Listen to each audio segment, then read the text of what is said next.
बोले कृष्ण कन्हैया लाल की जय हो। सूतवाच तत्र द्वापि संस्थापे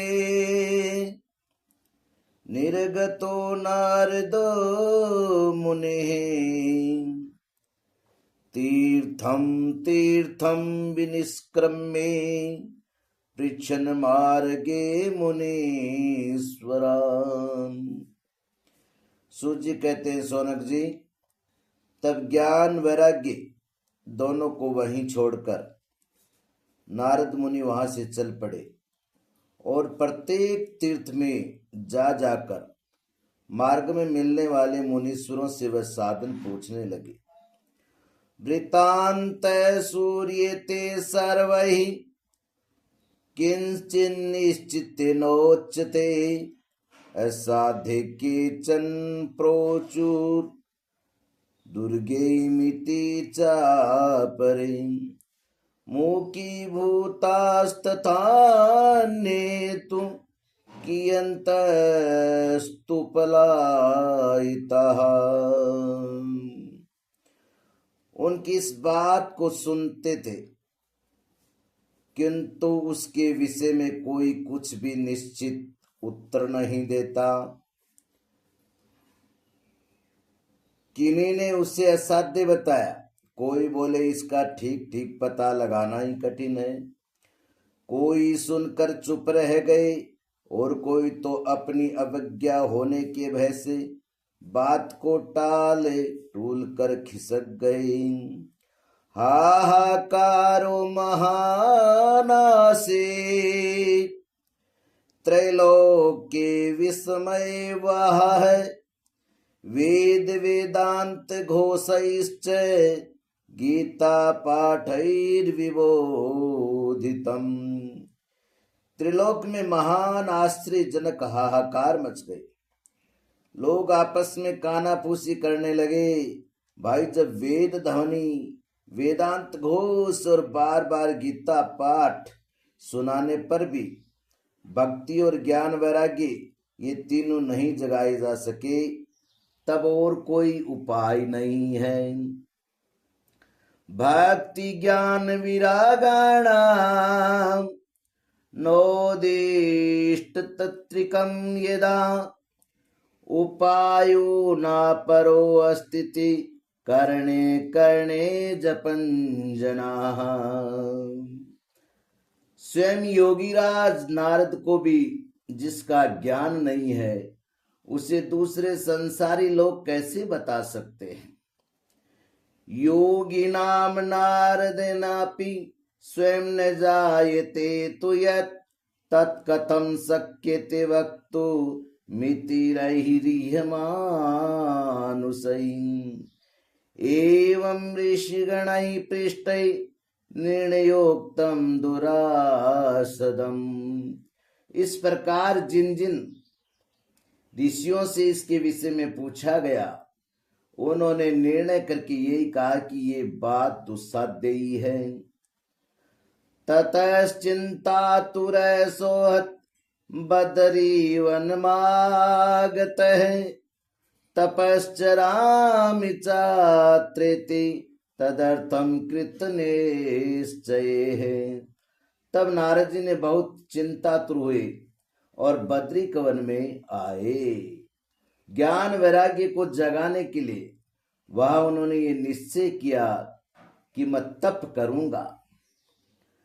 तावददर्श पुरतः सनकादीन मुनीश्वरान् कोटि सूर्य समाभासा नुवाच मुनि सत्तमः।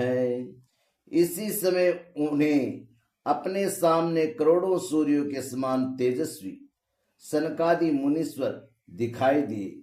उन्हें देखकर वे मुनि श्रेष्ठ कहने लगे। नारद उवाच इदानं भूरिभाग्यन् भवद्भिः संगमो अभवत् कुमारावृतां शीघ्रं कृपां कृत्वा ममोपरि। नारद जी ने कहा, महात्माओं, इस समय बड़े भाग्य से मेरा आप लोगों के साथ समागम हुआ है। आप मुझ पर कृपा करके शीघ्र ही वह साधन बतलाइए। भवन्तो योगिनः सर्वे बुद्धिमन्तो बहुश्रुताः पंचहायन संयुक्ता पूर्वेशामपि पूर्वजाः। आप सभी लोग बड़े योगी, बुद्धिमान और विद्वान हैं। आप देखने में 5-5 वर्ष के बालक से जान पड़ते हैं, किंतु हैं पूर्वजों के भी पूर्वज। सदा वैकुंठ निलया हरि कीर्तन तत्पराः लीलामृत रसोन्मत्ताः कथा मात्रैक जीविनः।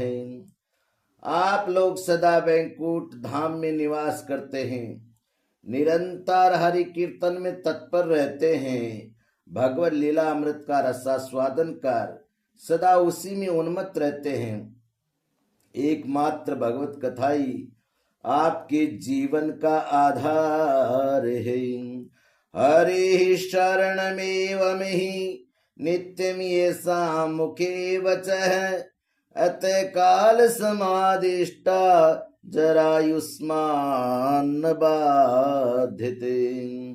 हरि शरणम, भगवान ही हमारे रक्षक हैं। ये वाक्य सर्वदा आपके मुख में रहता है। इसी से काल प्रेरित वृद्धावस्था भी आपको बाधा नहीं पहुंचाती। ये सांभ्रूभंग मात्रेण द्वारपालौ हरे पुरा भूमौ निपतति सद्यो यत्कृपातः पुरं गतौ। पूर्व काल में आपके भ्रू भंग मात्र से भगवान विष्णु के द्वारपाल जय और विजय तुरंत पृथ्वी पर गिर गए थे, और फिर आपकी कृपा से वे पुनः वैकुंठ लोक को पहुंच गए। अहो भाग्यस्य योगेन दर्शनं भवतामिह अनुग्रहस्तु कर्तव्यो मयि दीने दया परहि। धन्य है, इसमें आपका दर्शन बड़े सौभाग्य से हुआ है। मैं बहुत दीन हूँ और आप लोग स्वभाव से कृपालु हैं, इसलिए मुझ पर आपको अवश्य कृपा करनी चाहिए।